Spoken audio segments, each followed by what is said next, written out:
Today we'll be solving a projectile motion problem. Soccer ball is kicked from level ground with an initial speed of 25 meters per second at an angle of 40 degrees, assuming no air resistance. Part A, what are the horizontal and vertical components of the initial velocity? I'm going to go ahead and draw what the scenario is. So we have a ground here, and we have something like this. And we have a soccer ball that is kicked upwards first. And we have a degree of 40 degrees. And the initial speed is 25 meters per second. First of all, we're going to need to break this into components, into components. So for part A, um, all we got to do is say that Vx is equal to V0 cosine of theta, and Vy is equal to V0 sine of theta. If you go ahead and punch these number together, so you get 25 cosine 40 and 25 sine 30, respectively.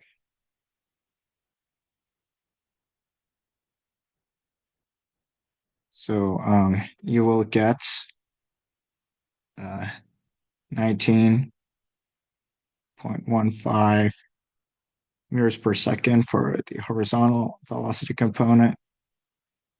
And for the vertical, it's 16.07 meters per second. Another commonly asked question on your physics exam is what happens to the horizontal component of the velocity throughout the entire motion? Uh, the correct answer is the horizontal component of the velocity remains the same throughout this entire projectile motion. So please keep an eye on that because it's a test question that always comes up on your physics exam.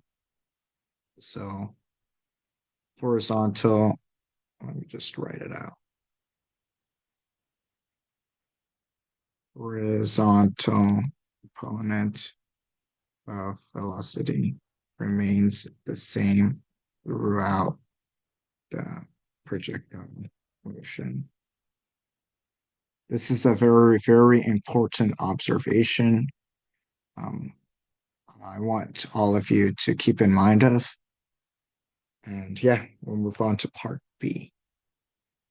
So part B asks, how long is the ball in the air? So the total time of the flight.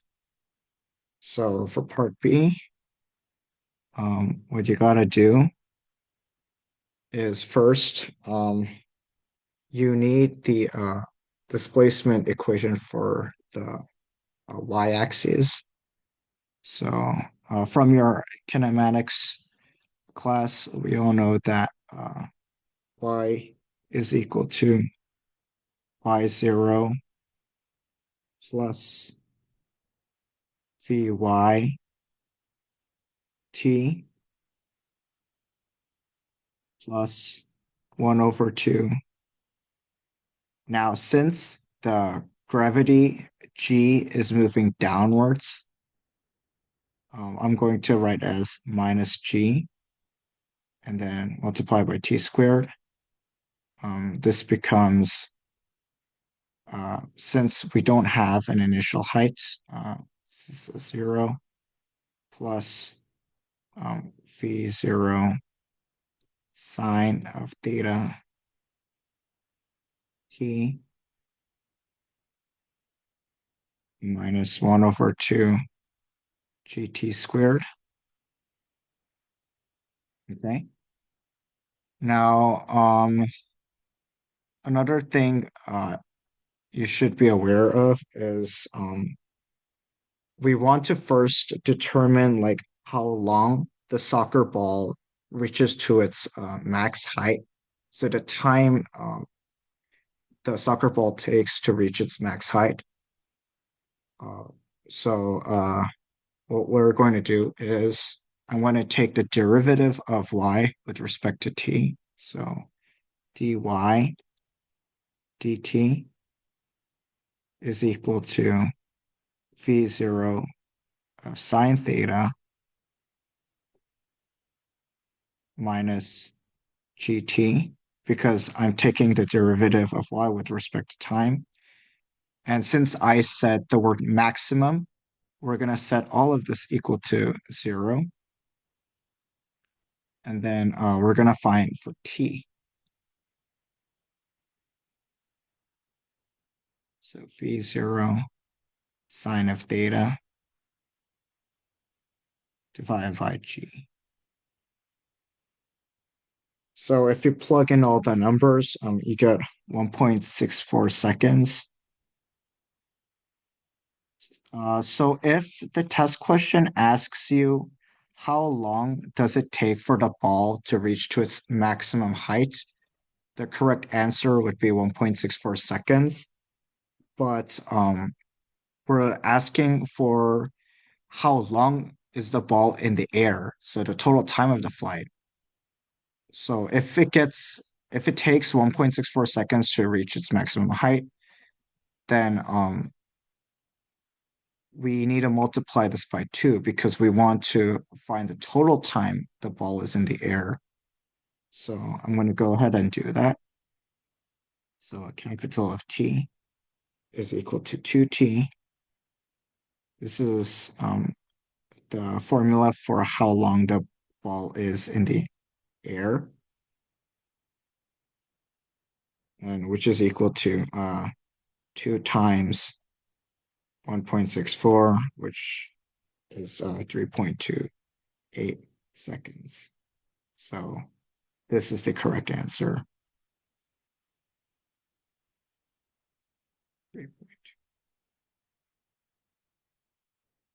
Okay, so for part C, what is the maximum height reached by the ball? Since for part C, we know that it takes 1.64 seconds for the soccer ball to reach to its maximum height. I'm gonna go ahead and just plug this t into the uh, equation for y here. So what I'm gonna do is I'm going to say y is equal to y0 plus v0 of sine theta t minus 1 over 2 gt squared. Since it's a level, this y0 is 0. And if you plug everything in together, so 16.07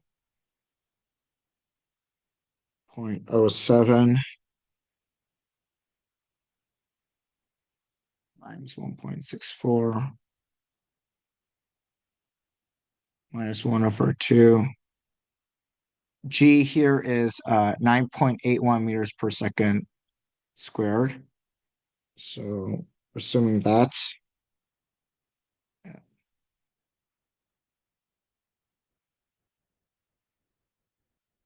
this becomes 13.16 meters. So the maximum height the ball reaches is 13.16 meters. Part D. How far does the ball travel horizontally before hitting the ground? Well, this is a simple problem because all you got to do is we know that x is equal to v0 of cosine of theta times t. But since we're looking for the entire distance traveled by the ball in the air, so like we're looking for this x. So instead of t here, I'm going to replace it with the capital T, which is 3.28 seconds. So let me just write that down.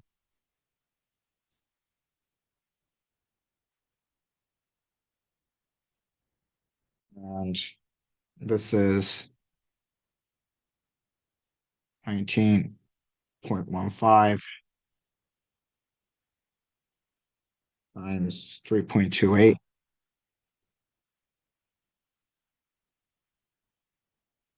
And this is 62.8 meters. 8 meters. So the ball has traveled 62.8 meters horizontally. Okay. Last but not least, part E. What is the speed of the ball right before it hits the ground?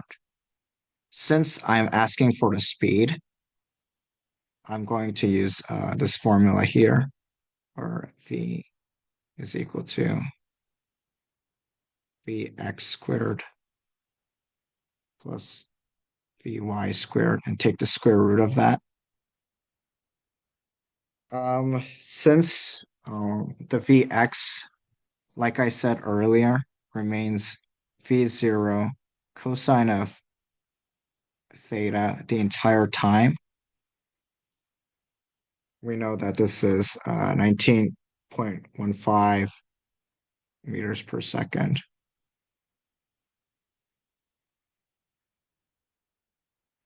Vy is equal to V0 sine of theta minus gt. And since the time it takes for the entire like length of the flight for the ball to reach to the ground is the capital T. I'm gonna go ahead and put that instead of the small t.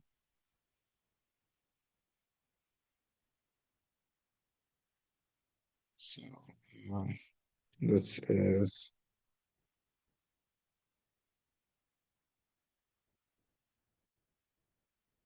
16.07 minus 9.81,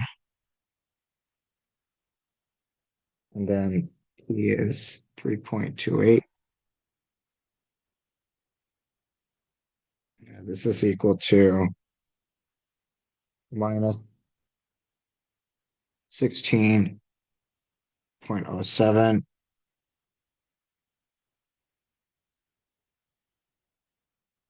I'm sorry.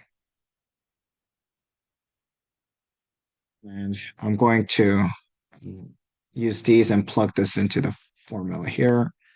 So phi is equal to,